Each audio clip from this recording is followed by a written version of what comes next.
భావాన్ని పోగొట్టేదే సాంగత్యమే, భావాన్ని కల్పించేది కూడా సాంగత్యమే. భావంలో నుంచి బయటకు వచ్చిన వాడు మాన్యుడు, భావంలో ఇరుక్కున్నవాడు సామాన్యుడు. స్వామి నమస్తే సార్. స్వామి శ్రీ గిరికృష్ణమూర్తి గారి మన జీవితాల్లోంచి ఆత్మత్యాగం అనే ఒక చాప్టర్. ఆయన దగ్గరికి ఒక రాజకీయ నాయకుడు వచ్చారు. ఆయన చాలా త్యాగాలు చేశారు. అంటే ఆయనకి రావాల్సినంత నేను చాలా త్యాగాలు చేశాను, నాకు రావాల్సినంత గుర్తింపు కానీ దానికి ప్రతిఫలం కానీ నాకు రాలేదు అన్నది ఆయన చెప్పకుండా పక్కన వాళ్ళు చెప్తున్నారు. కృష్ణమూర్తి గారి డిస్కషన్లో మీరు ఏమీ కాకుండా ఉండలేరా మీరు అని అన్నారు. ఆయన అంటున్నారు, ఏమీ కాకుండా ఉండడానికి భయపడటం సహజం కదా, ఏమీ కాకుండా ఉండడానికే ఇష్టపడాలని మీ ఉద్దేశం అనుకుంటా అని అన్నారు కృష్ణమూర్తి గారు. అంటున్నారు, ఏదో అవ్వాలని ప్రయత్నించినంత వరకు, ఏదో మిమ్మల్ని ఆక్రమించినంత వరకు సంఘర్షణ గందరగోళం తప్పదు. ఏది కాకుండా ఉండాలని సంసిద్ధం కావటం పరిత్యజించడం కాదు, అది అంతరంగా కానీ బాహ్యంగా కానీ బలవంతం చేయడం కూడా కాదు. ఉన్న స్థితిని యథార్థంగా గ్రహించడమే మీరు ఏదో అవ్వాలని ప్రయత్నించకుండా ఉండడం. ప్రజ్ఞని దాకా వెళ్ళినప్పుడు భావం యొక్క ప్రభావమేమో తెలుసు. ప్రభావాన్ని మీరు ఏం చేస్తారు అంటే అర్థం చేసుకుంటే ఈ రెంటిని కలుపుతున్న మాయ పోతుంది. ఇది జ్ఞానం యొక్క ప్రయోజనం. భావము వివిధావస్థల్లో తాత్కాలికంగా పోతుంది. అర్థం చేసుకుంటే, అవగాహన చేసుకుంటే శాశ్వతంగా పోతుంది. దాన్ని మనోనాశనం అన్నారు. భావాన్ని తయారు చేయలేరు, భావాన్ని పోగొట్టుకోలేరు, కానీ భావాన్ని అర్థం చేసుకుంటే దాని ప్రభావం నుంచి బయటకు వస్తారు. ప్రభావం చూడు ఎంత గొప్పదో. అర్థం చేసుకొని దాని నుంచి విడుదల పొందిన వాళ్ళు ఒకటారు. దీన్నే ఆధ్యాత్మికంగా ఉన్నారు. జ్ఞానం అంది ఏంటన్నారంటే అర్థం చేసుకున్న తర్వాత ఆ ప్రభావం నుంచి ఒడ్డున పడతామే. ఎరుక లేకపోతే ఏది లేదన్న భావం మిమ్మల్ని జ్ఞానం చేస్తుంది. ఇవేవి లేకపోతే అసలు ఎరుక ఎట్లా మనం ఉంటామని ఎరుకకు ఆపాదించి ఉంటే ఈ భావం మనని బాధ పెడుతుంది అజ్ఞానంలో. ఈ పుట్టు పోవాలన్నారు నిన్న భగవాన్ రమణ మహర్షులు వారు. ఓం శ్రీ శివానంద గురుభ్యో నమః. శ్రీ ఆంజనేయ పరబ్రహ్మణే నమః. ఆత్మబంధువులు, ఆత్మస్వరూపులైన అందరికీ నమస్కారం. ఓం నమో భగవతే శ్రీ శివానందాయ. శ్రీ జిడ్డు కృష్ణమూర్తి గారి పాదాలకు ప్రణమిలుతూ వారిచే అనుగ్రహించబడిన తత్వబోధని విచారణ చేసి అర్థం చేసుకునే ప్రయత్నం చేద్దాం. వీరి దగ్గరికి ఎవరో ఒక రాజకీయ నాయకుడు వచ్చాడు, ఎన్నో త్యాగాలు చేశారు, ఒక అసంతృప్తితో వచ్చారు వీరి దగ్గరికి.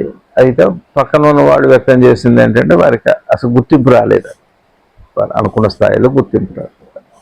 ఇప్పుడు అది వారికి బాధ. అదే ఇక్కడ శ్రీ కృష్ణమూర్తి గారి దగ్గరికి రావటంలో తాత్వికులు కదా, అందుకని వారి దగ్గర సమాధానం వస్తుందని వచ్చారు. జనరల్ ధ్యానం చేసేవాళ్ళు, సన్యాసులు, సాధకులు, ఇట్లా అనేక రకాల వాళ్ళు వారి దగ్గరికి వెళ్ళారు. అయితే తాత్వికుల సమాధానం మనకి వేదాంతంలో చెప్పినట్టుగా ఇది లౌకికము పారలౌకికము అనే రెండు లేవు. ఫలం ఏమిటి అంటే అంతిమమైన శాంతి, ప్రశాంతత. తర్వాత సరే ఏది ఏ రకంగా వచ్చినప్పటికీ కూడా మనసులో సంఘర్షణ లేకపోవటం. ఇప్పుడు ఆత్మానుభవం జ్ఞానం పక్కన పెట్టినా సరే, శాంతి అనే మాట కూడా పక్కన పెట్టినా, వాడతాం కానీ పక్కన పెట్టినప్పటికీ కూడా ఏదో మనకు ఒక వెలితి, ఒక బాధ ఉంది, ఘర్షణ, అది పోవటమే అందరు కూడా వెంటాడుతుంది కదా. జ్ఞానం పక్కన పెట్టితే కూడా ఒక ఒక చిన్న ఒక పెయిన్, ఒక బాధ ఎప్పుడైతే బాధ పెడుతూనే ఉంటుంది. కాబట్టి శ్రీ కృష్ణమూర్తి గారు ఏం చెబుతున్నారు అంటే, ముందు ఏదో ఒకకుండా అంటే ఇప్పుడు ఇందాక చెప్పిన వరుసలో ఏ పేరైనా పెట్టండి, ఏదో ఒకటి అంటే రవి గారు మనకు కోరిక వస్తుంది, ఇహంలోనో పరంలోనో. ఆ కోరికని సాధించుకొని దానికి ఒక పేరు ఉందిగా సమాజంలో, ఈ ప్రపంచంలో దానికి ఒక పేరు. ఆ పేరు మనకి లేబుల్గా రావాలి. దాన్నేగా మనం ఇప్పుడు అవార్డు అంటాంగా.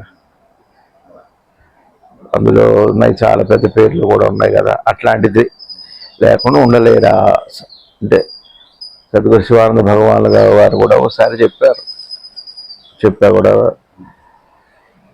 ఎన్ని సిద్ధులున్నా ఏది ఉన్నప్పటికీ కూడా నాకు సామాన్యుడిగా ఉండటమే ఇష్టం అన్న. అది తాత్వికుల దగ్గర, జ్ఞానుల దగ్గర, బ్రహ్మజ్ఞానుల దగ్గర వినపడేది. వాటి బోధలో చిట్ట చివరిగా కొద్దిగా పక్వానికి వచ్చిన వాడికి చెప్పే మాట. తర్వాత రవి గారు నిన్న మనం ఈ సందర్భం వచ్చింది కాబట్టి నిన్న ఆత్మబోధ గురించి చెప్పుకుంటున్నాం. బహుశా వాళ్ళ వింటున్నారేమో.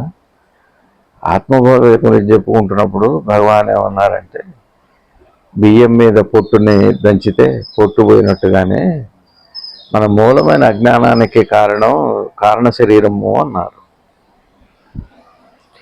ఇది స్థూల శరీరం, సూక్ష్మ శరీరం, కారణ శరీరం, ఎంట్రికాంటే ఇవ్వండి. కాబట్టి స్థూల శరీరము ఇప్పుడు మనకి సమాజంలో మనకు 3 రకాలుగా మనం చూడవచ్చు. కేవలం ఇక భౌతికవాదమే ఉంటుంది. భౌతికవాదము అంటే కోరికలు ఎట్లా వదిలిపెట్టాడు. భౌతికవాదము అంటే భౌతికంగా మనకేవో చదువుకున్న చదువులతో కొన్ని వస్తాయి.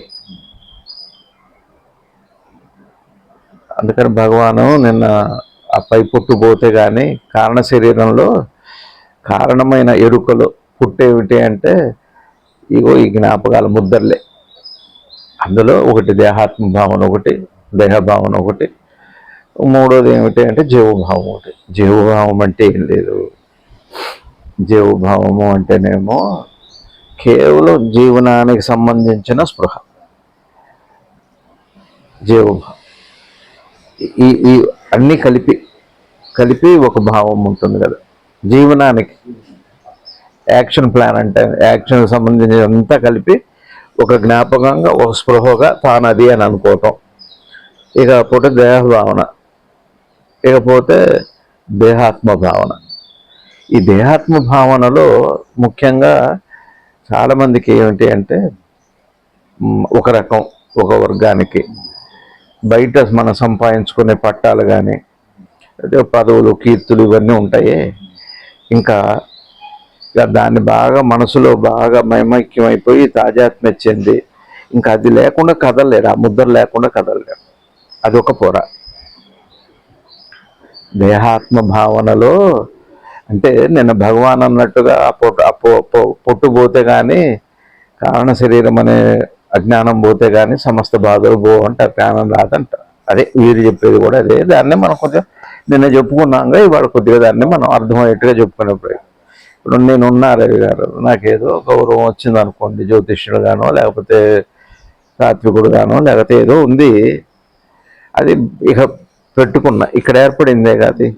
డాక్టర్ అవ్వచ్చు, పండితుడు అవ్వచ్చు, ఇక ఏదైనా పేరు ఏదైనా కానీ ఇక అది జ్ఞాపకంగా పెట్టుకొని అదొక పొర అంతే. జీవభావం కాదు అది. జీవనంలో ఏర్పడ్డ వచ్చిన కీర్తులు అనండి, లేకపోతే గౌరవం అనండి, లేకపోతే సంపద అనండి, ఐశ్వర్యం ఏవో ఉన్నాయిగా. ఇదొక పొట్టు. ఉల్లిగడ్డ లాగానే, ఉల్లిగడ్డ ఒక్కొక్క పొరలాగా ఇది పై పొర. ఇక దీంతోనే కదులుతారు. ఒక రకం మనసు, ఒక రకం ఏంటంటే ఇక వాడగా తప్పనిచ్చి నేను రాజకీయ నాయకుడిని, దానికి విలువ ఇవ్వాలి. జీవభావం వేరు. జీవభావమేమో కోర్ లెవెల్లో ఉంటుంది. అది లేకపోతే అసలు ఇవన్నీ కూడా ఉండవు. ఇప్పుడు కింద పొట్టులే. ఇప్పుడు చూడండి మనకి రవి గారు శరీర నిర్మాణంలో మనకి లోపల ఎముకలు ఉన్నాయి. ఎముకల పైన మాంసం ఉంది, మాంసం పైన చర్మం ఉంది. ఇప్పుడు ఎముకలు నిలబడాలంటే మాంసం ఉండాల్సిందే, ఇప్పుడు మాంసం నిలబడాలంటే ఎముకలు ఉండాల్సిందే. అది నిలబడాలంటే దాన్ని కవర్ చేస్తూ ఇంత ఇగో ఈ చర్మం ఉంటుంది, పైకప్పులు ఇవన్నీ పొరలు ఇలా కలిపేగా మనిషి అంటే. మనిషి అనగానే మనకి పై అందంగా కనపడుతాం, కానీ ఇవంతా కూడా లోపల స్కెల్టను రక్త మాంసాలతో కూడింది. ఇక పైన రూపం అంటాం, దీనే రూపము అంటాం. అయింది కదా ఇట్లా పొరలు ఇవి. అట్లానే బాహ్యంగా మనకు ఏర్పడ్డవి ఇవన్నీ మనసులో ఇక దానికి ఇచ్చే విలువ అదొక పొర కింద ఏర్పడ్డ. జీవభావం తర్వాత పోగొట్టుకుందాం. ఇది ముందు మనకి యాటిట్యూడ్లో, రోజువారి జీవనంలో దీనికి ఎంత విలువ ఉందో చూడండి. ఎంత విలువిస్తుంది మనసు ఎంత విలువిస్తుంది. అది ఒక పొర. ఇంకా దానికంటే తర్వాత లోపల మనం కొన్ని ముద్రలు పెట్టుకుంటాం. అంటే వ్యక్తిగతమైన తన ఆరాధనకి, తన కీర్తికి, తన సంఘంలో ఆదరణకి ఇచ్చేది లోపల మనసులో అదొక పొర. ఇక అది కాకుండా ఇక ఏర్పడ్డగా అభిప్రాయాలు ఉంటాయి. వ్యక్తిత్వము అనేది ఒకటి ఉంది. వ్యక్తిత్వం వేరు, కీర్తికాంక్షలు వేరు. తేడా లేదా? బయట కీర్తికాంక్షలు అనేది వ్యక్తిత్వం. అమ్మో వ్యక్తిత్వం కోపదారి అనే గుణాలతో కూడింది. కొన్ని గుణాలను కొంతమంది చాలా పోషించుకుంటాం. అంటే మనసు లెవెల్లో. భౌతిక లెవెల్లో కీర్తి, ప్రతిష్ట అన్నదేమో ఇవి బయట నుంచి వచ్చేవే. అవి ఏర్పడతాయి మనసులోనే జ్ఞాపకాలుగా. అదొక పొర. అలా కాకుండా లోపల గుణాలు ఉంటాయి. ఒక్కొక్క దాంట్లో ఒక్కొక్క గుణం ఏర్పడుతుంది సంపర్కంలో ఏదో ఒకటి. అయితే ఆధ్యాత్మిక చింతనలో చెప్పేటప్పుడు దీన్ని ఇంకో రకంగా చెప్తాం. ఇంకోవైపు ఇది అయిపోయి గుణాలని కాపాడుకునే వాడొకడు. ఇక వాళ్ళే దానికి దగ్గరనిచ్చి అహంకారి అంటారు, ఈగోయిస్టిక్ పర్సనాలిటీ అంటారు. ఈగోయిస్టిక్ పర్సనాలిటీ వేరు, నేను డాక్టర్ అనుకోవటం వేరండి. అయితే బేస్ అదే అనుకోండి, కానీ ఇది అదొక పొర. ఈ రెండు పొరలు పోకుండా జీవభావం అనే పొర పెద్ద ప్రమాదకారి కాదు, కానీ కారణం అదే. కారణమైతే అదే. ఇవైతే వదలవు తొందరగా. ఈ ముందు ఫస్ట్ మనం సాధకుడు అనేవాడు మనసు మీదే వీటి ప్రభావం ఏమన్నా ఉందా, ఏమన్నా ఇన్ఫ్లుయెన్స్ చేస్తున్నాయా, జీవభావాన్ని ఏమన్నా ఇన్ఫ్లుయెన్స్ చేస్తున్నాయా, జీవభావాన్ని డ్రైవ్ చేస్తుంటాయి ఇవే. ఇక అప్పుడు ఏం చేస్తుంది, జీవభావాన్ని ఇవి నడుపుతున్నంత కాలం ఈ ఆధ్యాత్మిక దృష్టి రాదు. ఈ సంఘర్షణ ఇప్పుడు శ్రీ కృష్ణమూర్తి గారు చెప్పేదానికి చెప్తున్నారు. కొంత మనకి ఇది కూడా అర్థమైతే కానీ కృష్ణమూర్తి గారు అర్థం కాదు. ఇవి కాకుండా మనం డైరెక్ట్గా కృష్ణమూర్తి గారిని వదులుకోలేవా అన్నారు. ఎట్లా అంటే ఇది మరి ఇప్పుడు నాకు కీర్తి వస్తుంది, బయట 10 మంది నమస్కారాలు పెడతాను అనుకో, అంత తొందరగా వదిలిబుద్ధి కాదు. వస్తుందన్నా వదిలిబుద్ధి కాదు, రాకపోయినా వదిలిబుద్ధి కాదు. ఇట్లా ఉంది. రావటం కోసమో పోకుండా ఉండటం కోసమో ఒక పొర. రెండో పొర ఏమిటంటే దానికోసం ఏర్పాట్లే కాకుండా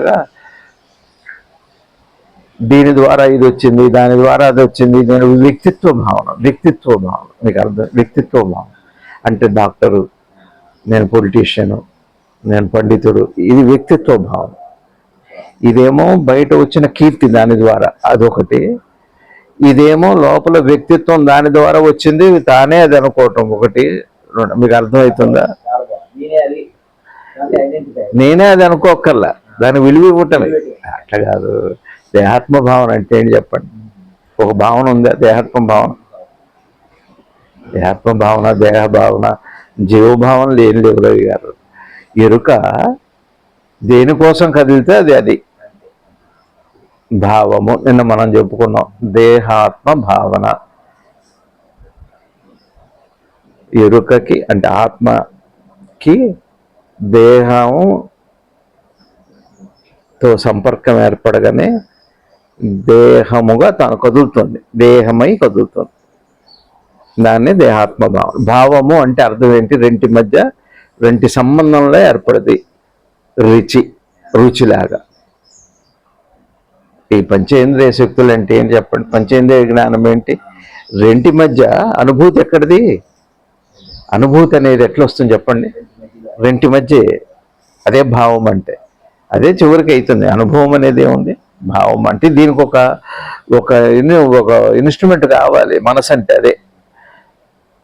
నిన్న నేను చెప్పినట్టుగా ఆత్మ నేను ఏది అనుకోదు. ఆత్మ అనుకోంది ఒకటి, అనుకోలేనిది ఒకటి. జడమైన శరీరం ఏమనుకోలేదు, అది కేవలం ఆత్మ చైతన్యం మాత్రమే.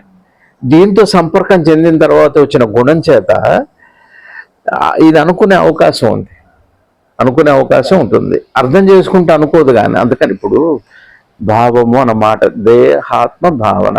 నిన్నటికంటే ఇంకొక లెవెల్లో మాట్లాడుకున్నాము దేహాత్మ భావన.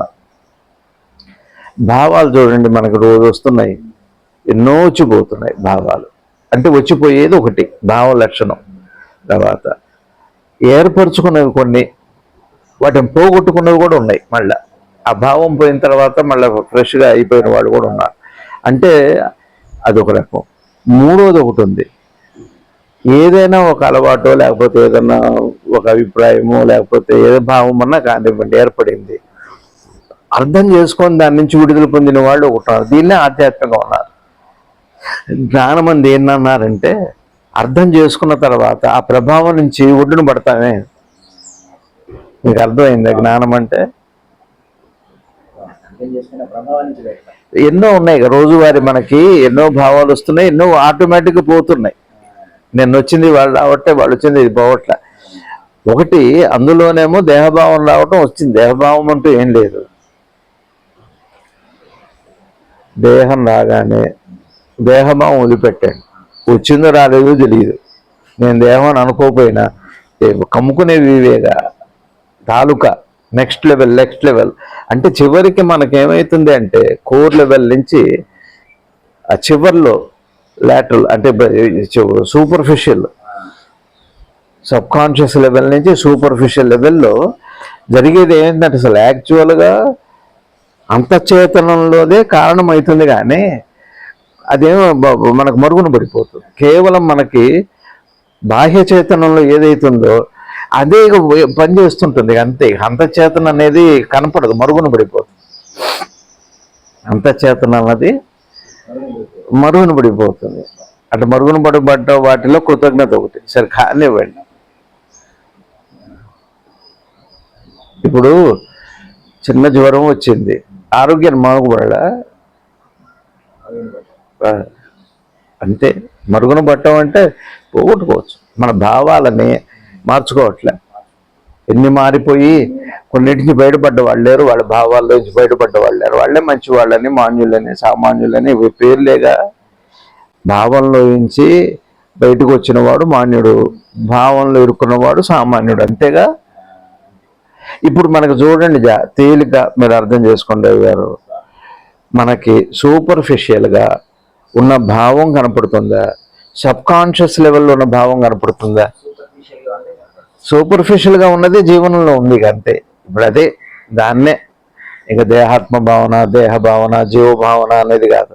వ్యవహారంలో కనపడేది సూపర్ఫిషియల్గా ఏదైతే ఉందో అదే మనం వ్యక్తీకరణగా ఉంది. కానీ సబ్కాన్షియస్ లెవెల్లో అయితే ఇక్కడ ఒకటి ఉంది, అర్థం చేసుకొని పోగొట్టుకోవచ్చు కదా. అయితే బాహ్య చేతనంలో ఏదైతే వ్యవహారంలో మనకి ఇప్పుడు అదే మనం నడుస్తున్నామో దాన్నే దేహాత్మ భావన అనండి, దాన్నే దేహభావన అనండి, దాన్నే జీవభావం అనండి. ఎందుకంటే అది కోర్ లెవెల్లో ఉంది, సబ్కాన్షియస్ లెవెల్లో ఉందే, కానీ కనపడట్లేదు, మరుగున పడితే. అయితే ఇది సూటిగా చూసి అర్థం చేసుకున్నప్పుడు మాత్రమే మీరు అంతఃచేతన స్థాయిలోకి వెళ్తారు. చూడకుండా కాదు. చూడకుండా అయితే మామూలు జీవనం రొటీన్ అంటారు, మామూలుగా వెళ్ళిపో. మీరు అర్థమవుతుంది. మీరెవరు అంటే నేను మాది ఇదేం చెబుతున్నారు కానీ లేకపోతే అదే అనుకొని ఉండట్లేదుగా. అందుకనే నేను మనం మాట్లాడుకుంటూ తెలిసిందేంతో తెలియట్లేదు. ఒక మ్యాథమెటిక్స్లో 1000 సూత్రాలు ఉంటాయి, అడిగితే అది చెబుతాడంతే. ఎంత తెలుసో తెలియదు కదా, ఎంత తెలియదో కూడా తెలియదు కదా. అయితే కొంతవరకు ఎంత తెలుసో చెప్పగలం, కొంతవరకు. ఎంత తెలియదు అదే అంతఃచేతనం. ఎంత తెలియదో అన్నారు, కానీ ఉంది లోపల. తెలుసుకునే అవకాశం ఉంది కదా, తెలుసుకునే అవకాశాన్నే జ్ఞానం అన్నారు. తెలుసుకునే అవకాశం లేకుండా రొటీన్గా కదిలి వెళ్ళిపోతుంటే భావం అన్నారు. భావం అంటే అదే. కాబట్టి భావాన్ని మీరు ఏం చేస్తారు అంటే అర్థం చేసుకుంటే ఈ రెంటిని కలుపుతున్న మాయ పోతుంది. ఇది జ్ఞానం యొక్క ప్రయోజనం. మీకు అర్థమవుతుంది. అందుకని నిన్న భగవానుల వారు కారణ శరీరం యొక్క ఆ పై పొట్టు పోతే ఇప్పుడు మనం ఏం చేస్తున్నాం, ఒకటేమో బాహ్యమైన వాటితో మనసు తాజాత్మ్యం చెంది హంటకు ఆగిపోతుంది, అది ఒక రకమైన మనస్తత్వం. అలా కాకుండా వచ్చిన దాని నుంచి వచ్చే ఫలాలతో అనుభూతులతో అంటగాగిపోయి తాజాత్మ్య చెందిపోయి అదే ఉండేది ఒక పొర మనసుకి, అది ఒక రకం. అదిగాక ఎట్లాగూ మూలంగా అందరికీ ఉండనే ఉన్న మూలభావం కారణము జీవభావం ఉండనే ఉంది. జీవభావము అంటే అర్థం ఏమిటంటే తేలిక అర్థమయ్యేది చెబుతాడు. జీవభావము అంటే ఇంకా జీవభావమే స్వప్న సుషుప్తి భావం కింద కనపడుతుంటుంది. దాన్ని జీవభావం అంటే. జీవభావము అంటే ఏం లేదు రవి గారు, మీరు ఉపాధి లేకుండా ఏమైనా పని చేస్తారా? ఇప్పుడు మనసు లేకుండా ఏమైనా పని చేస్తారు? ఇవి ఉండిపోయినాయి కదా, ఇది ప్రత్యేకంగా చెప్పక్కర్లేదు కదా. ఎరుకకి కార్యోన్ముఖమైనప్పుడు కార్యంలో ఉన్నప్పుడు ఉన్నదాన్నే జీవభావం అంటారు. ఎరుకకి కార్యంగా మారిపోయినప్పుడు ఉండే ఏర్పడ్డ భావాలన్నిటినే జీవభావము అంటాం. జీవభావం అంటే ఏంటి? ఏ పొద్దున్నే లేచి పని కురకాలంటాం. ఎవరైనా ఏది ప్రపంచం పొద్దున్నే లేస్తే తిండికో దేనికో ఉరకాలి కదా అంటారు. జీవభావం అంటే ఇది రొంటికే కదా అవసరాలు అంటారు. తేలిక ఒక మాటలోకి తీసుకురండి. ఎరుక కార్యోన్ముఖం అయితే దాని పేరే జీవభావం. కార్యోన్ముఖం అవ్వాలంటే ఈ 2 లక్షణాలు ఉండాల్సిందే. ఏది? ఇది తెలుసుకోవడానికి, మళ్ళా తెలుసుకొని దాన్ని వ్యక్తీకరించడానికి, పనిచేయటానికో మనసు ఉండాల్సిందే, దేహం ఉండాలి. ఇదంతా కలిపే జీవభావం అన్నారు. జీవభావము అని ప్రత్యేకంగా దేహభావము, సూక్ష్మభావము, దేహాత్మభావము, దేహభావము, కారణభావము అని అక్కర్లా, కలిపే. ఎరుకకి వచ్చే పరిణామంలో వచ్చే పేర్లే తప్పితే. అయితే నిన్న భగవాన్ అన్నట్టుగా కారణమైనటువంటి శరీరం తెలియాలంటే ఇంత ప్రయత్నం మనం చేయక్కర్లా. దేహభావం ఎట్లా పోతుంది? పోవక్కర్లా. జీవభావం దేహాత్మ భావన ఎలా పోతుంది? పోతే పని ఏం చేస్తారు? నిన్న వార్త వారు దేహాత్మ భావం లేకుండా అసలు ఎట్లా సాధ్యమవుతుంది? ప్రశ్న అవసరమే. దేహాత్మ భావన దేవతలు కూడా అవసరమే అని నిసర్గదత్త స్వామి చెప్పినట్టు. దేహాత్మ భావం లేకపోతే ప్రశ్న ఎక్కడిది? అజ్ఞానం ఎక్కడిది? జ్ఞానం ఎక్కడిది? జ్ఞానానికైనా అజ్ఞానంగానే దేహాత్మ భావనే బేసది. అంటే అర్థం ఏంటి? ఎరుక కార్యోన్ముఖం కాకపోతే, వీటితో సంబంధం లేకపోతే అసలు ఈ ప్రశ్న ఎక్కడిది? సంపర్కమే లేకపోతే ఈ రెంటితో ఈ భావాలనే మాట ఎక్కడిది అసలు? భావం అనే మాటకు 2 ఉన్నాయి. నిజంగా ఉన్నాయా లేకుండానే ఉన్నదా అన్నది ఒకటి ఉంది. అటువైపే ప్రయాణం. సరే, అయితే ఇప్పుడు మీకు అర్థమైందిగా. కార్యోన్ముఖం అయిన తర్వాత ఎరుకకి ఏర్పడేది మొదటిదేమో దేహాత్మభావం, రెండోదేమో దేహభావం, మూడోదేమో జీవభావం. అంతే. జీవభావము ఇక్కడే త్రివేణి సంగమం, గంగా యమున సరస్వతి. ఇప్పుడు మీరు త్రివేణి సంగమం అని వెళ్తారు, 3 నదులు చూస్తున్నారా? నదినే చూస్తారు. నది అన్న స్పృహతో అవి అంతర్లీనంగా ఉంటాయే తప్పితే స్పృహ మాత్రం నదే, ఒకటే స్పృహ, జీవస్పృహే ఉంది. ఇక మిగిలినవి మరుగున పడకపోతాయి. ఇక అక్కర్లేదు రవి గారు. ఇప్పుడు మిమ్మల్ని వార్తాహరుడుగా పంపాం, ఆ స్పృహ అక్కర్లా, మనిషిగా వెళ్ళటమే. మీకు అర్థమవుతుందనే చెబుతున్నాం. ఇది అయింది కదా. అందుకనే ఆ పొయ్యిపోటు పొరబోవాలంటే మనకు ముందు దేహాత్మ భావన తాలూకా అనే మాటలు పెట్టి, దేహభావన అనే మాటలు పెట్టి, జీవభావం అనే మాటలు పెట్టి, పొర కింద భగవాన్ అన్న ఆ ఊరికి బియ్యపు గింజ మీద పొట్టు పొడితే కేవలం కారణం మిగులుతుంది, శరీర భావం పోతుంది అన్నారు. అది భావమే, శరీరం పోదు. శరీరం ఉండగా భావం ఉండొచ్చు కదా రవి గారు. శరీరం పోయినా భావం ఉండొచ్చు కదా రవి గారు. పుస్తకం చదివేటప్పుడు శరీరం భావంతో చదువుతారు.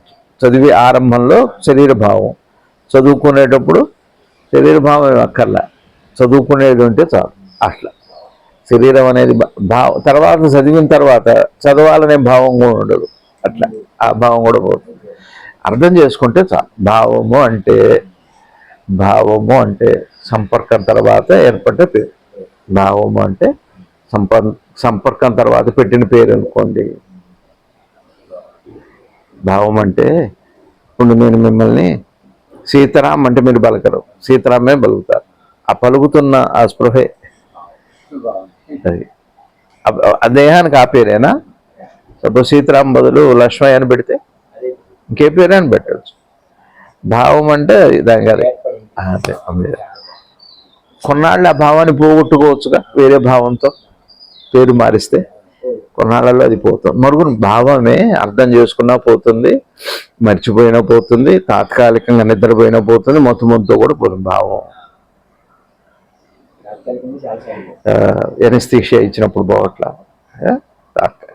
ఇక్కడ తాత్కాలికమా శాశ్వతమా అన్నది ఏమిటి అంటే అర్థమేమో శాశ్వతంగా పోగొడుతుంది, క్రియలోనేమో తాత్కాలికంగా పోతుంది. త్రివిధావస్థల్లో భావం తాత్కాలికంగా పోతుంది, భావము త్రివిధావస్థల్లో తాత్కాలికంగా పోతుంది.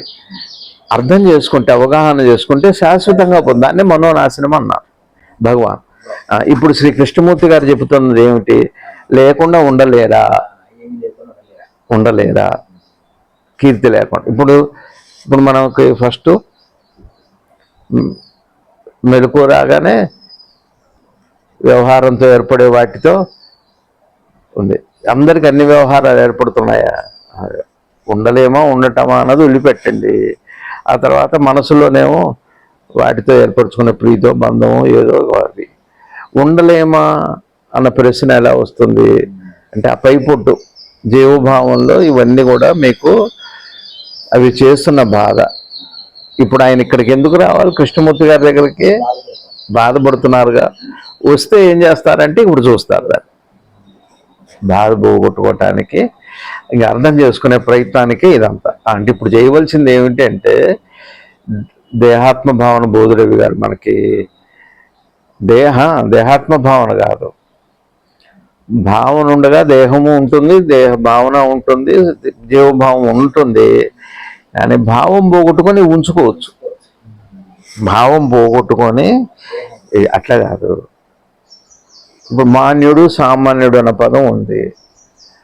మాన్యుడు అంటే గొప్పవాడు, యోగులనండి ఋషులనండి. వాళ్ళకి దేహం ఉంది, మనసు ఉంది, ఉనికి ఉంది, మూడు ఉన్నాయి. కానీ ఈ చెడ్డ భావాలే వీళ్ళు పవిత్రత ఈ ఉండగా అనేది ఉందిగా. ఏవి పోయినాయి? చెడు పోయింది, మంచి మిగిలింది. మరి మంచి అనేది ఏంటి అంటే ఒక భావస్థానంలో ఒక భావం వచ్చింది, అంతే కదా. అది క్రియ కోసమే కానీ, భావం అన్నది క్రియ కోసమే కానీ నిష్క్రియకి భావంతో పని ఉంది. దీనికి ఉదాహరణ ఏమిటి అంటే జాగృతానికి భావం అవసరం ఉంది, నిద్రకి భావం అవసరం లేదు. దీని భావం ఏమి అనంటే గాఢ సుషుప్తికి భావంతో పని లేదు కదా, ఏ సంపర్కంతో పని లేదుగా. కీర్తితో పని ఉందా? నిద్రకి సంపత్తో పని ఉందా? రోగంతో పని ఉందా? ఏదితో పని లేదు, భావంతోనే పని లేదు. ఏ భావము అక్కర్లేదు. భావం అక్కర్లేకపోతే నిద్ర వస్తుంది. భావం అక్కర్లేనిదే నిద్ర. భావంగా ఉన్నదే జాగృతం, భావమే జాగృతము. ఇది భగవాన్ ఎంత బాగా చెప్పారు చూడండి. కారణ శరీరము అంటే దేహాత్మ భావన కలిగింది. ఇక్కడ జాగ్రత్తగా తీస్తే ఆత్మ ఒకటి ఉంది, దేహం ఒకటి ఉంది. ఆత్మకి భావం లేదు, దేహానికి భావమే లేదు. కలిసినప్పుడు వచ్చింది కదా దేహాత్మ భావన అంటే అదే కదా. ఇప్పుడు జాగృత సుషుప్తి, జాగృత స్వప్న సుషుప్తి, జనన మరణాలు, జీవనము, ఇదంతా దేంతో ఏర్పడుతుంది చెప్పండి ఒక మాట. ఒక భావం అనే ప్రక్రియ లేకపోతే, ఇప్పుడు ఇందాక ఏం చెప్పాం, నిద్రకి భావన ఒక్కర్లేదు అన్నాం. జాగృతానికి ఏం కావాలి? జాగృతంగాని జీవుడు ఉన్నాడా? జాగృతం లేకుండా జీవనం ఉందా? కొన్ని జాగృతం లేకుండా సృష్టి ఉందా? అసలు ఏదైనా కర్మ ఉందా? అంటే జాగృతమే కదా. మరి జాగృతంలో కనపడేదండి మీకు భావం కాని జాగృతం ఉందా? భావాన్ని జాగృతం చేయటం ఉందా? కానీ భావాన్ని జాగృతం చేయలేం. కానీ భావం విషయంలో జాగ్రత్త పడటం అర్థం చేసుకోవచ్చుగా, భావాన్ని అర్థం చేసుకోవచ్చు. ఇప్పుడు అందరూ చేసే పని భావాన్ని తయారు చేయలేరు, భావాన్ని పోగొట్టుకోలేరు. కానీ భావాన్ని అర్థం చేసుకుంటే దాని ప్రభావం నుంచి బయటకు వస్తారు. ప్రభావం చూడు ఎంత గొప్పదో. ప్రజ్ఞని దాకా వెళ్ళినప్పుడు భావం యొక్క ప్రభావమేమో తెలుసు. ప్రభావము ప్రజ్ఞ, ప్రజ్ఞకి భావం, ప్రజ్ఞ ప్లస్ భావమే కదా జీవుడు అంటే ప్రభావము. భావము అంటే భావము యొక్క ప్రభావము ప్రజ్ఞ మీద అంటే ఎరుక మీద ఉన్నప్పుడు ఆ, అర్థం చేసుకోలేరు. ఇప్పుడు ఒక మాట చెబుతున్నాను, ఇక్కడ దాకా వచ్చాం కదా, భావం లేని జాగృతం లేదా? ఉందా? సరే, భావం లేకుండా జీవుడు ఉన్నాడా? భావం లేకుండా జీవనం ఉందా? భావం అనే దాన్ని తేలిక మాటల్లో మనం వాడుక భాషలో ఆలోచన ఉంటాం. కొద్దిగా వేదాంతంగా చెబితే కాలం అన్నారు, పోయిన ఒక మాటలో చెబితే మనసు ఉన్నాం. అదే భావం అంటే. అయిందా? సరే, భావం ఉంది కదా, లేకుండా ఇవి లేవు కదా. సరే, భావం అని దీన్ని అన్నారా? భావం లేని జీవనం లేదు కదా. జీవనానికి ఏం కావాలి? ఒక్క క్షణం ఆలోచించండి. భావము జీవనము ఒకటే వేరా? ఒకటే అయి ఉండాలి. అర్థం చేసుకుంటే అది లేనప్పుడు అది లేదు అంటే అదే అదిగా ఉండాలి. ఏదైతే జీవనం ఉందో, ఏదైతే ఈ సృష్టి స్థితి లయం అని అంటున్నారో, భావం అనే ప్రక్రియలోనే ఒకటిగానే ఉన్నాయి. అది ఆలోచనే సర్వము కదా అంటారు శ్రీకృష్ణమూర్తి గారు. అయిందా రవి గారు? సరే, ఇప్పుడు భావంలోనే ఉన్నాయి కదా, భావానికి ఉంటే ఇవన్నీ ఉన్నాయి కదా. సరే, భావానికి ఏది ముఖ్యమైంది చెప్పండి? భావానికి దేహం ముఖ్యమా, ఎరుకు ముఖ్యమా? ఎరుకు లేకుండా భావం లేదు కదా. ఎరుకు వచ్చాకనే మెలకు వచ్చాకనే భావం వచ్చింది. అంటే సంబంధంలో వారితో ఎరుకు వచ్చాకనే భావం వచ్చింది. ఒప్పుకున్నారుగా? ఇప్పుడు భావాలు రోజంతా ఉంటున్నాయా అంటే అవస్థల్లోనే ఉంటున్నాయి. ఎరుక మూలమైంది ఎప్పుడూ ఉండాలి, ఇది వచ్చి పోతుంటాయి, భావాలే మారిపోతున్నాయి కదా. ఇప్పుడు నాకు కీర్తి కావాలి, నాకు అది కావాలి అనేది, పోవాలి అనేది భావంలో భాగమా, ఎరుకలో భాగమా? కదా కదా. మరి ఈ ఎరుక మీరా, భావం మీరా? అయితే భావం వచ్చాక ఎరుక గురించి ప్రశ్న వస్తుంది. భావం వచ్చాక ఎరుక గురించి ప్రశ్న వచ్చిందే కానీ మూలం చూసుకోవచ్చు అర్థం చేసుకుంటే. అయితే ఎరుకకు అక్కర్లేదు కదా. భావానికి ఎరుకకి ఉన్న తేడా తెలిసింది కదా. ఎరుక వచ్చాకే భావం వస్తుంది, భావం వచ్చాకే జీవం వస్తుంది, జీవనం అంటాం కదా. ఈ భావానికి జీవనానికి అవినాభావ సంబంధం ఉంది, దానికి అవసరం అయితే. కానీ ఎరుకకి ఇది ఎరిగి ఉంటే మీరు మరి ఏం అది లేకుండా ఉండగలదా ఎరుక? ఇప్పుడు మీరు ఏం చేస్తారు అంటే ఇక్కడ వివేకం కావాలి. ఒక ఎరుకనే తీసుకోండి, మొత్తం ఎరుకని తీసుకోండి, ఎరుకుగా ఉన్న వాళ్ళని తీసుకోండి. ఎరుకగా మీకు ఎరుకుంది, నాకు ఎరుకుంది, అక్కడ వారికి ఉంది, ఇక్కడ ఉన్న వాళ్ళందరికీ ఎరుకు ఉందనుకోండి. ఉంది కదా. ఈ ఎరుకున్న వాళ్ళందరికీ ఎరుక ఉండాలి అంటే ఈ భావం కంపల్సరీ ఉన్నాయి అందరికీ. ఎరుక నిలబట్టడానికి ఈ భావం కంపల్సరీ. ఈ భావం అంటే కీర్తి భావం ఉండాలి, ధ్యాన భావం ఉండాలి, డాక్టరే అయి ఉండాలి, పండితుడే అయి ఉండాలి, జ్ఞానే అయి ఉండాలి, అజ్ఞానే అనే భావాలు ఎరుకని మీరు ఆశాంతంగా తీసుకుంటే అప్పటికే మీ చుట్టూ ఇరుకుగా ఉన్న అనేక జీవులు ఉన్నాయి. జీవభావంతో భావానికి ఇది కంపల్సరీ అయితే, ఎరుకకి ఇది కంపల్సరీ అయితే మరి అప్పటికి అవన్నీ ఉండటానికే వీల్లేదు, ఎరుక ఉండటానికి వీల్లేదు. ఈ భావం ఉంటేనే ఎరుకుంటుంది. ఈ భావం లేకపోతే ఏమవుతుంది? ఇప్పుడు మీరు ఉన్నారు రవి గారు, ఒక్కటే ప్రశ్న వారితో వారు, నేను కీర్తిని ఏమైనా కోరుకున్నారా మీరు? నేను ఎరుకుందా మీకు? ఈ భావం ఉందా? ఈ భావం లేకపోయినా ఎరుకుందా? ఉండలేరా అంటున్నారు శ్రీకృష్ణమూర్తి గారు. ఏ భావం లేకపోయినా మీరు ఎరుకగా ఉండవచ్చు.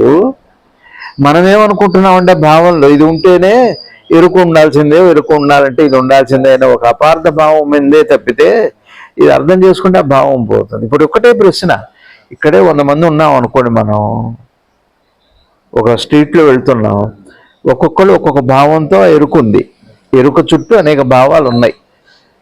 ఒక్కొక్క భావం ఉంది కదా, కానీ ఎరుక లేకుండా ఏ భావాలు లేవు. ఒక్కొక్క భావం ఉండకపోతే ఆ భావం లేకపోతే ఎరుక ఉండటానికి వీల్లేదు కదా. ఇప్పుడు ఇక్కడ ఫ్యాన్ ఉంది, ఇక్కడ లైట్ ఉంది, ఫ్రిడ్జ్ ఉంది, టీవీ ఉంది, ఇట్లా అనేక రకాల మన దగ్గర ఇన్స్ట్రుమెంట్స్ ఉన్నాయి. ముఖ్యంగా ఇవన్నీ వినియోగంలో రావాలంటే కరెంట్ ఉండాలి. ఇది ఏది లేకపోయినా కరెంట్ ఉంటే చాలు, ఏ ఒక్కటైనా పనిచేస్తూనే ఉంటుంది. ఇప్పుడు ఉదాహరణకి ఫ్యాన్ తిరుగుతుంది మీ దగ్గర, ఫ్రిడ్జ్ లేకపోతే కరెంట్ ఎట్లుంటుందండి? అయ్యో, కనీసం టీవీ లేకపోతే కరెంట్ ఎట్లా ఉంటుందా అంటే అప్పటికి ఫ్యాన్ ఉంది, మీకు టీవీ లేదు. ఇప్పుడు మీరు అదే ఎదురుగా టీవీ పెట్టుకొని కూర్చున్నారు, పైన ఫ్యాన్ తిరుగుతుంది, ఏసీ ఉంది, టీవీలో నెట్వర్క్ పోయింది, ఇప్పుడు కరెంట్ ఉందా లేదా? కరెంట్ ఉంది. ఎట్లండి మరి టీవీ లేకపోతే కరెంట్ ఎట్లా ఉంటుంది అని అనరు.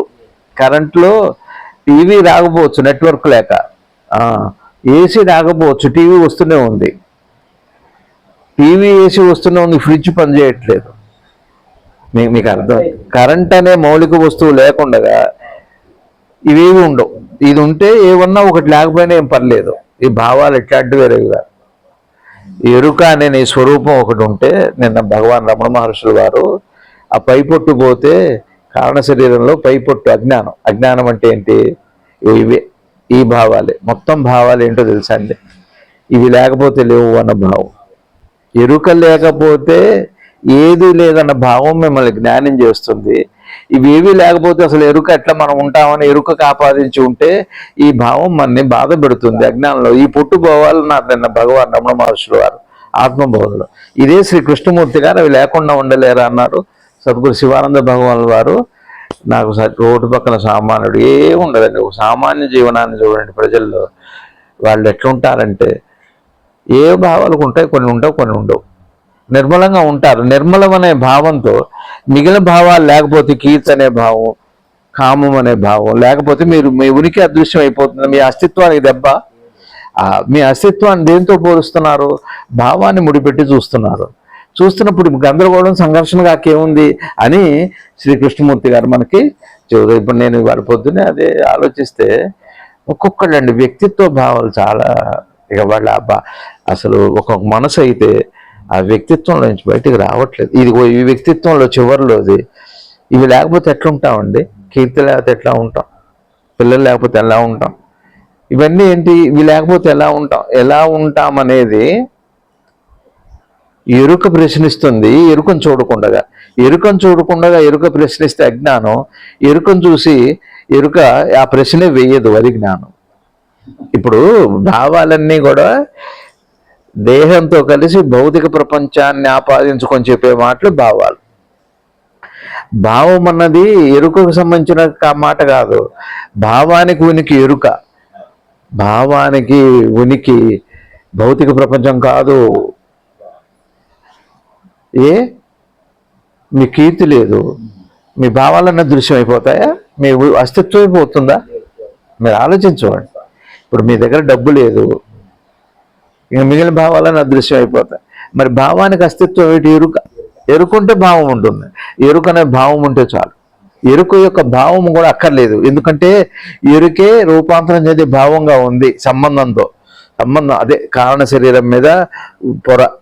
ఇప్పుడు ఈ పొరలు చూడండి, ఇది లేకపోతే మేము ఎట్లుంటామండి? అవి అట్లాంటిదా అని అడుగుతాం. అన్నీ ఉన్నాయి ఆయనకి, కీర్తి ఒక్కటి రాలి. ఎన్నో త్యాగాలు చేశారు. ఎన్నో త్యాగాలు చేసినప్పటికీ కూడా ఎరుక అనేది మాత్రం ఎవరు త్యాగం చేయలేదు కదా. ఎరుకను త్యాగం చేయక్కర్లా, ఎరుకలో భోగి అయిపోవాలి. ఎరుకను భోగించాలి, త్యాగం చేయక్కర్లా. ఎరుకే భోగము, మిగిలినవన్నీ త్యాగమే. ఉన్నా లేకపోయినా పర్లేదు. అసలు త్యాగం అంటే ఉన్నా లేకపోయినా ప్రమాదంగానే ప్రమోదంగానే లేదని తెలియటమే త్యాగం. అంటే త్యాగం అనే మాటకు అర్థం ఎరుకకి ఉంటే లేకపోతే.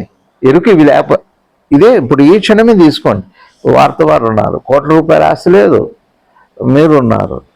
ప్రస్తుతం మీకు ఆరోగ్యం లేకపోవచ్చు. ప్రస్తుతం నేను ఏ కీర్తి లేదు, నాకు పెద్ద సిద్ధులు లేవు, పర్లేదు, ఎరుకుంది, మీకుంది, వారికి ఉంది, వారి ధనవంతులు, వారికి ఎరుకుంది. ఇవి లేవు. ఇవన్నీ భావాల్లో భాగం. భావం అంటే ఈ సంబంధంతో ఉంటే ఉంది. ఈ సంబంధానికి సంబంధించిందే భావం అంటే. అది లేకపోతే మీరు ఉండరా? మీకు అస్తిత్వం లేదా? ఏది లేకపోయినా. ఏది లేకపోతే అస్తిత్వం ఉండదు. ఎరుక లేకపోతేనే అస్తిత్వం ఉండదు.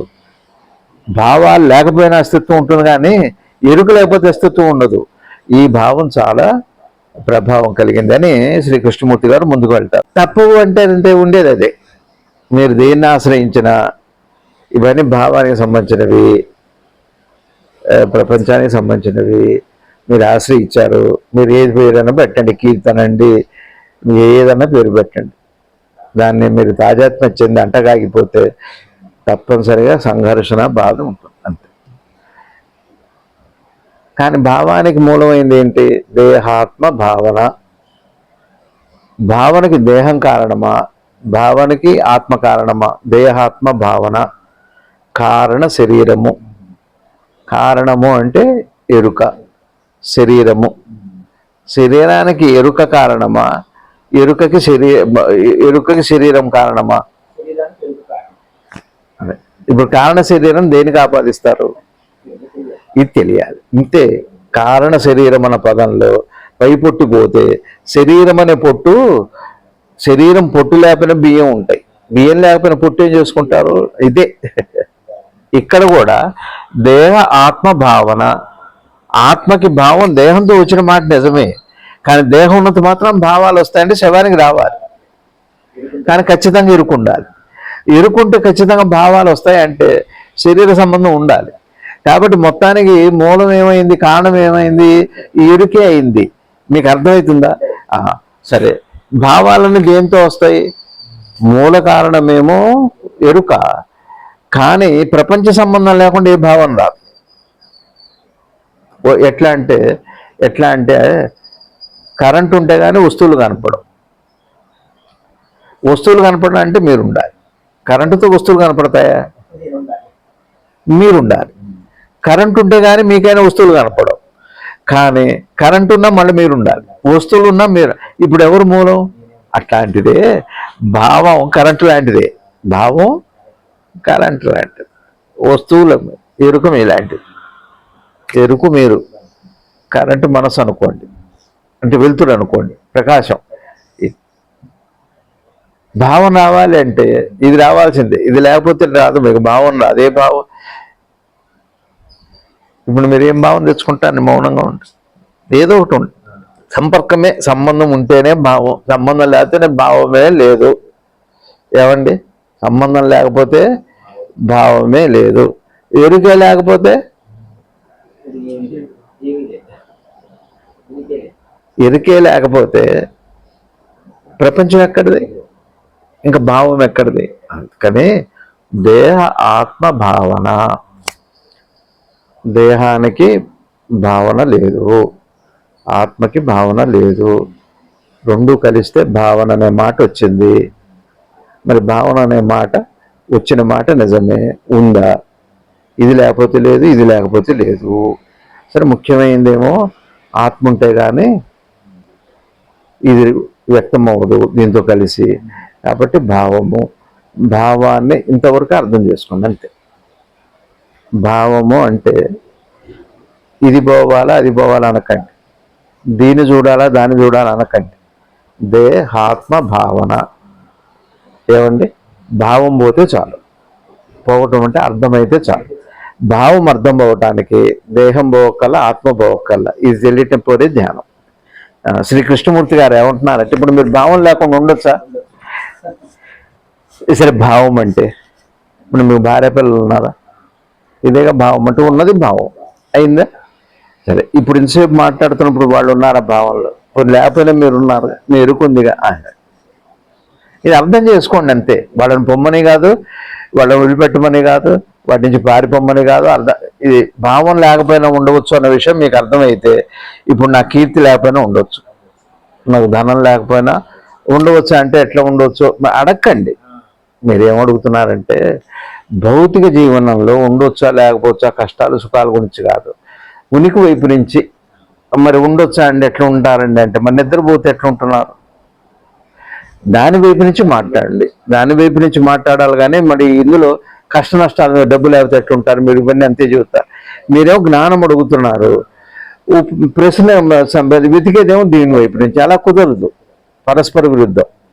మీరు జ్ఞానం గురించి ఆత్మ ఉండగలదా, భావం లేకుండా ఉండగలదండి. ఎట్లా నిద్రలో లాగా.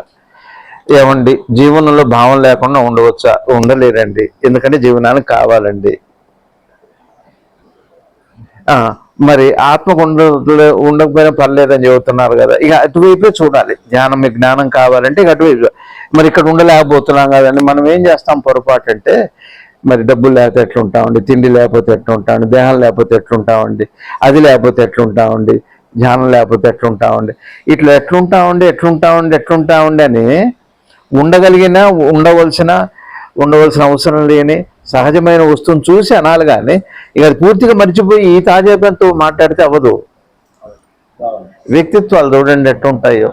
మీరు చూడండి, ఇప్పుడు ఇన్ని గొడవలు కారణం ఏంటి చెప్పండి? మన ఇళ్లలో అన్నదమ్ములు కానీ తల్లిదండ్రులు కొడుకులతో కానీ అసలు సమస్త గొడవలు కారణం ఏంటి? వ్యక్తిత్వ భావమా, లేకపోతే ఈ భావాలు? ఇవేం బయట భావాలు. ఇప్పుడు చూడండి, వాళ్ళ మీద నేను కోపం లేకుండా ఉండలేను అన్నారు. ఉండొచ్చు, మీరు కోపం లేకపోయినా ఉండొచ్చు. వాళ్ళు లేకపోయినా కోపం లేకపోయినా ఉండొచ్చు. కానీ జీవనానికి వాళ్ళు ఉండాల్సిందే. ఇది కొద్దిగా కొంచెం నిశ్చితంగా. అందుకని ఆహారం, భగవాన్ రమణ మహర్షులు వారు చెప్పిన సాత్విక సంబంధమైన ఆహారం, సాత్విక ఆహారం తినాలి. తింటే ఏమవుతుంది, అది ఏమవుతుంది అనే ప్రశ్న కాదు. ఇది ఏమీ కాకుండా ఉండాలంటే పరిత్యజించడం కాదు అని భగవాన్ కృష్ణమూర్తి గారు ఎందుకు చెబుతున్నారంటే, పరిత్యజించమని చెప్పట్లే, అర్థం చేసుకోమని చెబుతున్నాను. ఇప్పుడు మీరున్నారు, భావాన్ని అర్థం చేసుకోండి. దయచేసి అంటే ఏమైనా దేహం వదిలిపెట్టమంటారా? చచ్చిపోమంటారా? మిమ్మల్ని ఏమి సంతోషపడొద్దా, మేము ఆనందపడొద్దా అని అంటున్నారు. అర్థం చేసుకోండి సార్ అంటే ఇవన్నీ వద్దానంటే వీళ్ళల్లో గొడవలు అంతేగా.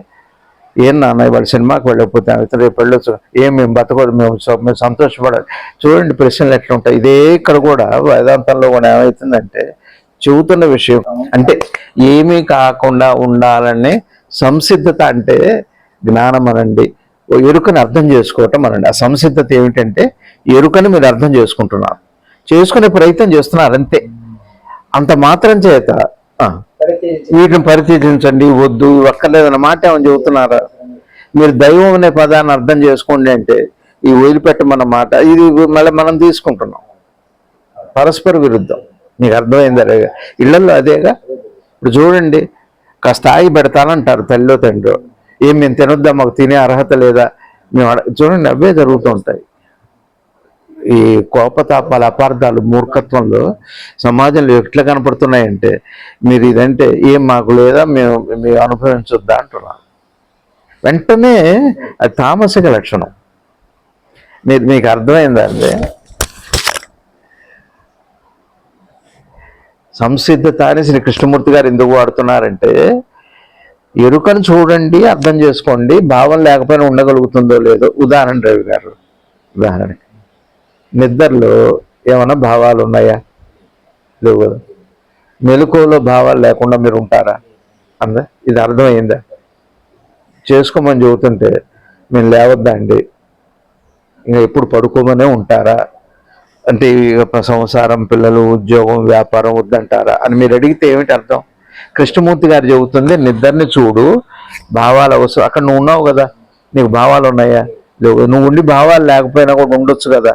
ఆ స్థితి కదా అవసరం. అయితే ఉండవచ్చా లేదా అని చెబుతున్నారు, ఉండటానికి అవకాశం ఉందా లేదా చెబుతున్నారు. కానీ ఆ స్థితిలోనే ఉండి ఇవన్నీ వదిలిపెట్టమని అది ఆ మాట అంటున్నారు. పరిచయించడం అంటే అంతరంగంగా కానీ బాహ్యంగా కానీ నీ జ్ఞానం కంపల్సరీ అని చెప్పట్లేదు. అట్లానే బాహ్యంలో ఇవి లేకుండా నువ్వు వదిలిపెట్టాల్సిందే అని అది పట్టుకోవాల్సిందే. ఏది? నువ్వు దేహాత్మ భావనలో, మళ్ళీ భగవాన్ వైపు మాట్లాడుకుంటాం, గురుగారి వైపు. దేహాత్మ భావనలో ఆత్మే కంపల్సరీ అనే భావం కానీ, రవి గారు దేహమే కంపల్సరీ అని కానీ, ఇవి వదిలిపెట్టండి దేహం తాలూకా అని చెప్పటం గురువుగారు చాలాసార్లు చెప్పారు. రాదు, అందుకే రావట్ల. అట్లా సాకాలంటారు శిష్యులు. ఇప్పుడు చాలా అర్థం చేసుకోండి వారితో వారు. దేహాత్మ భావన, దేహము ఆత్మ రెండు గోడలు లాంటివి అనుకోండి. దేహము ఆత్మ అయి భావన ఓ సందు లాంటిది, దాని గురికి లేదు. సరే కానివ్వండి. దేహ ఆత్మ భావన. భావన ఏం చేస్తుంది అంటే దాని వైపు చూస్తుంది, దీని వైపు చూస్తుంది, దీన్ని తెలుసుకుంటాం, దీన్ని తెలుసుకుంటాం. ఈ భావమే ఇక్కడ మీరనే ప్రజ్ఞ. భావమే ఇప్పుడు చూడండి, తేలిక అర్థమవుతుంది. మీకు మెలకు వచ్చాక దేవుడు గుర్తొస్తున్నాడు, మీకు మెలకు వచ్చాకనే ప్రపంచం, మీకు మెలకు వచ్చినాక మీరు చూసా. భావం అంటే దేహాత్మ భావన అనే ప్రజ్ఞ, పోని మెలకువ, ఎరుక ఏంటంటే భావము అంటే అర్థం ఏంటంటే దేహ ఆత్మ భావనలో లేదా కారణ శరీరం. దేహాత్మ భావన బాగా అర్థమైంది. దేహాత్మ భావనలో ఈ భావం అన్నది ఏం చేస్తుంది అంటే దానివైపు దీనివైపు, ఇదే కృష్ణమూర్తి గారు వాడుతున్నారు, దాని వైపే కంపల్సరీ అంటారు. భావం కంపల్సరీ ఏముంది భావానికి? దాని ఉనికికి ఇదే కారణం, దీని ఉనికికి ఇదే కారణం. అయితే దీంతో ఎక్కువ సంబంధం ఉంటేనేమో ఒక రకమైన జీవనం, దీంతో సంబంధం ఉంటేనేమో ఒక రకమైన జీవనం, అంతే. కానీ ఈ భావమే పోతే అత్యుత్తమమైన తురియాతీత స్థితి, అత్యుత్తమైనటువంటి పూర్తి ప్రజ్ఞ, అది మైండ్ఫుల్నెస్ అంటాం. దాన్నే భగవాన్ అనే రమణ భగవాన్లు వారు అంటారుగా తుర్యత సహజ సమాధి. నిన్న సద్గురు శివానంద భగవాన్లు వారు కూడా సిద్ధి అంటే యోగ విభూతులు, ఏవో వస్తువులు సృష్టించటం, లేదా దూర శ్రవణం, దూర దృష్టి, ఇవి కాదు. సిద్ధి అంటే భావం యొక్క స్వరూపాన్ని, భావం చేస్తున్న కార్యాన్ని, దాని కార్యాచరణ మొత్తం భావంలో మీకు ఎరుకులోకి వస్తే సర్వసిద్ధి అదే. ఆత్మని ఇప్పుడు నిన్న మీరు అడిగారు కదా, దేహాత్మ భావం లేకపోతే అసలు ఎట్లా వస్తుందని. మీరు ఏం ప్రశ్న అడిగారు అడగండి మళ్ళా. దేహాత్మ భావం లేకపోతే అసలు సాధన ఎట్లా వస్తుంది అన్న. ఇక్కడ దేహాత్మ భావం కాదండి సాధనకి. భావమే ఇటు దేహాన్ని ఆత్మని రెండు వైపులు ఒకసారి చూడగలుగుతాం. అసలు ఆ ప్రక్రియను అర్థం చేసుకోండి, ఆత్మని అర్థం చేసుకోవద్దు మీరు దేహాన్ని. ఇప్పుడు మనం ఏం చేస్తున్నామంటే భావాన్ని అర్థం చేసుకోకుండా దీన్ని వదలాలా, దాన్ని వదలాలా. దీన్ని వదలటానేమో వైరాగ్యం అన్నారు, దాన్ని పట్టుకోవటానికి వైరాగ్యమే అన్నారు, భక్తి అన్నారు, జ్ఞానం అన్నారు. ఇది ఈ భావం దాన్ని పట్టుకోవటాన్ని వైరాగ్యము, జ్ఞానము, భక్తి అన్నారు. దీన్ని పట్టుకోవటాన్నేమో మోహము, బంధము అని అన్నారు ఈ భావానికే. అందుకని ఇదంతా కాకుండా అసలు భావం ఏం చేస్తుందో చూడండి, మనసు ఏం చేస్తుందో చూడండి, దాని యొక్క పరిణామం చూడండి. ఇక్కడ వీరు ఏమంటున్నారంటే కృష్ణమూర్తి గారు ఏది కాకుండా ఉండటం ఎందుకు? మళ్ళీ ఇక్కడ ఏంటి అంటే దాని అర్థం ఏమండి, మాకు అసలు కీర్తి వద్దంటారు మన ఇళ్లలో లాగానే. ఒక పూట మీరు పిల్లలకి అంటే మేము తినొద్దా, మాకు అంటే మేము సుఖపడొద్దు అంటారు అంటే వెంటనే ఒక భావాలు, అదేదో ఇజం భావాలు వస్తాయి. ఆ ఇజం భావాలే వస్తాయి. ఇజం భావాలంటే నిజం భావాలు కాదు. ఇజం అంటే ఇది కలుపుకొని చెప్పేది, అపార్థమే. ఇక్కడ ముందు ఏం చెప్పారో అది పట్టుకోమని చెప్పట్లా, అట్లా నీకు వద్దు అని అది చెప్పట్లా. ఇక్కడ వీరేం చెబుతున్నారంటే భావం లేకుండా ఉండటం కుదురుతుందా లేదా? మీరు చెప్పండి, ఉండటం కుదురుతుందా లేదా? కుదురుతుంది,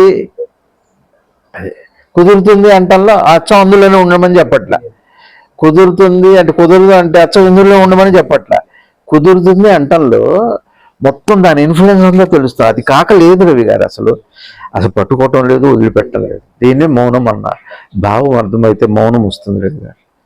భావనాశనమే మౌనము, అంతేగాని ఆలోచించటం అది ఇది ఇది కాదు. భావం అర్థమైతే మీకు ధ్యానం అర్థమైంది. భావం పోతున్న ధ్యానమే. చివరికి ధ్యానం కూడా భావంలో భాగం కాకూడదు. భావ పరంపరలో భావక్రియలు అయిపోయింది. భావక్రియ ఎంత అద్భుతంగా చూస్తున్నారంటే ఉద్దేశానంగానే మనమే ఇన్నాళ్ళు ఆత్మజ్ఞానం విని విని, ఆత్మబోధ విని విని, ఆ పేర్లు విని విని ఉద్దేశాన్ని వినంగానే దాన్ని పట్టుకుండా అని అంటున్నాం. వారు అనేది ఏంటంటే ఉద్దేశము అంటే భావం చేస్తున్న మాయ, భావం చేస్తున్న కల్పన, భావం చేస్తున్న బంధాన్ని, భావం చేస్తున్న ఆగాన్ని మొత్తాన్ని మీరు గ్రహించారా అని చెబుతున్నారు. ఆత్మ వైపు చెప్పట్ల, ప్రపంచం వైపు ఈ భావం అనే సంధి. అది మన పంగనామల రమేష్ గారు అన్నారు ఒకసారి సరదా, గ్రంథి అంటే ఏం లేదు రంది అని. నిజంగా ఎంత నవ్వుకున్నానో ఇప్పటికీ నవ్వు వస్తున్నా.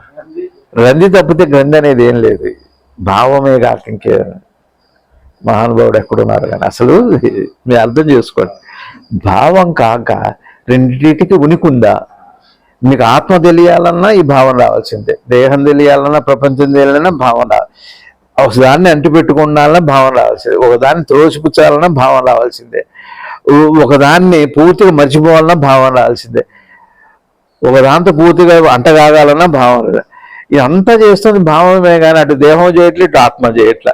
దేహాత్మ భావనలో ఈ భావమే సమస్తానికి మూలము అని ఇక్కడ వీరు అనేది ఏంటంటే, ఇక్కడ ఏమంటున్నారు, ఆత్మ వంచి కసి వదిలిపెట్టండి, ఈ దేహం తాలూకా ఈ వదలాలి. ఈ భావం చేస్తుంది ఉద్దేశం, భావాన్ని అర్థం చేసుకునే ఆ ఉద్దేశం అంటే ఏదైతే ఉద్దేశము అంటే భావాన్ని అర్థం చేసుకోమని ఉపదేశము, ఉద్దేశం పోతే ఉపదేశం, ఉపదేశము అంటే అంటే మీరు అది అయిపోతారు. ఒక భావం అర్థమైతే అసలు దీని భావం ఏమి తిరుమలేసే కాదు, మీరు తిరుమలేసుడే అయిపోతారు. భావమే అటుడవి కాదు. భగవంతుడికి భావ దూరం ఉంది, దేహానికి భావమే దగ్గర. అసలు ఇంకొకటి భగవంతుడే కాదు, దేహము కాదు, రెండు భావమే. భావము అనే 3 అక్షరాల్లో భావము, భవము, ఉద్భవించడం. భవించటం అనేది పుట్టుక. దేనికి? రెంటికి నిజంగా చిత్రం ఏమిటి అంటే, రెంటికి కూడా కారణం, భావానికి ఇటు దేహానికి కూడా ఆత్మ అనేది కారణం. ఇరుకే భావానికి ఇటు దేహానికి కూడా. ఇంకొక చిత్రం 2వ పాయింట్లోకి వెళ్తే, ఆత్మలోనే భావం దేహం కూడా. భావమేమో అర్థమైతే ఇవి లేవు భావంలో, ఆత్మలో లేవు అని ఒక తురీయ స్థితి, తుర్యాతీత స్థితి, సహజ సమాధి, సిద్ధి. మీరు సిద్ధనండి, శరణాగతనండి, మౌనం అనండి, ధ్యానం అనండి, ఎట్లాంటి ఉత్తమోత్తమైన మాటలు.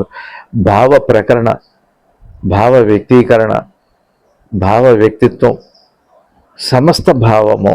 భావం అనే దాంట్లోనే సమస్తము, మస్తకం,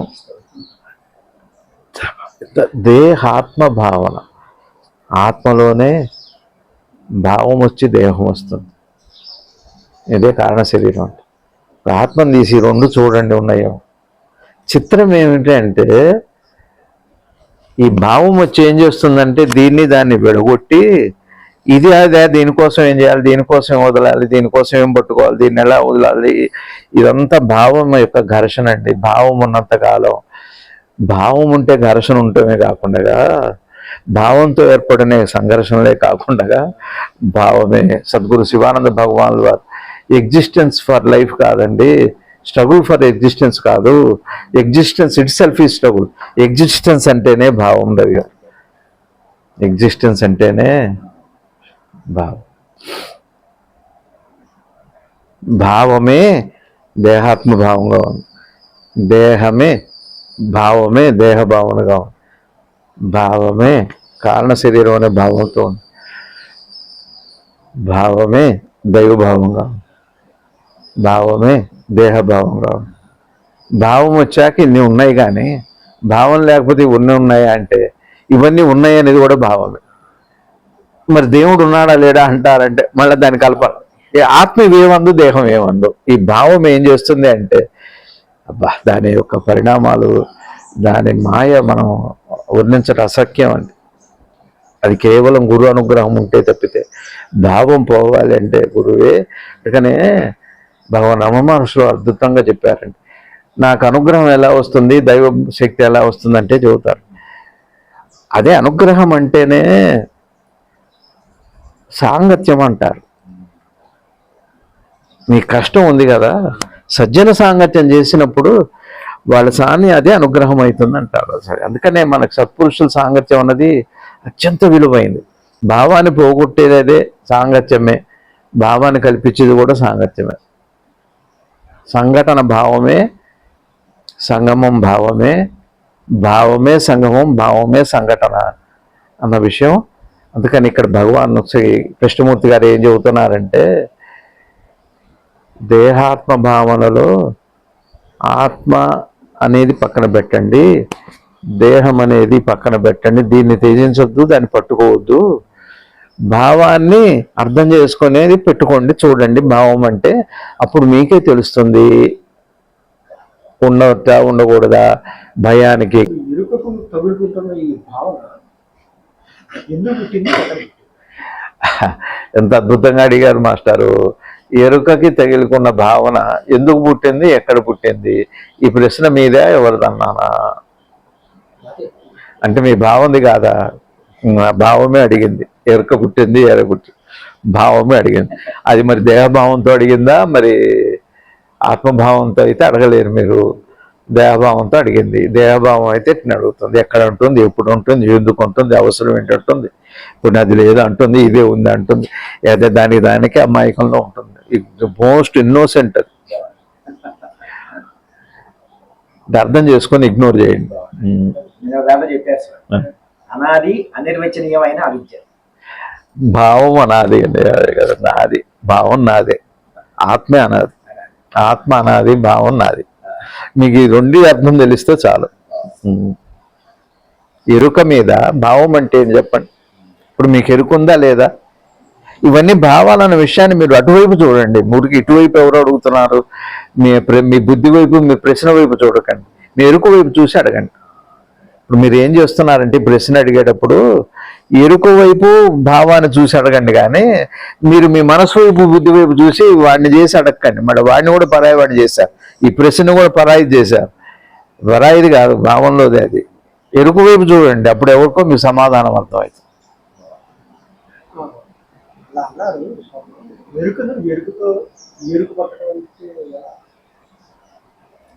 ఎరుకతో ఎరుక పట్టడం అంటే ఎలా అని అంటున్నారా? ఎరుకని సరే, ఒక మాట అండి, మీరు గుర్తుపట్టడం వదిలిపెట్టండి, పట్టుకోవటం వదిలిపెట్టండి, తెలుసుకోవటం వదిలిపెట్టండి. ఇప్పుడు ఎంత దేంట్లో జరుగుతుంది చెప్పండి? అయిపోయిందిగా, అది గుర్తుపెట్టారుగా, అంతే. ఇంకేముంది? ఆ తర్వాత ప్రక్రియ లేదు. ఇదంతా ఎరుకులోనే జరుగుతుంది అన్న ఎరుకు ఉంటే చాలు, ఇక అంతే. ఇక మళ్ళీ దాన్ని ఏదో చేద్దాము, దాన్ని ఒక ప్రక్రియ చేద్దాం, అది ఒక ప్రిన్సిపల్ చేద్దాం, దాన్ని ఎవరికైనా అందిద్దాం ఇన్స్ట్రుమెంట్ చేసి, ఏఐ కాదండి ఇది, ఆర్టిఫిషియల్ ఇంటెలిజెన్స్ కాదు అది.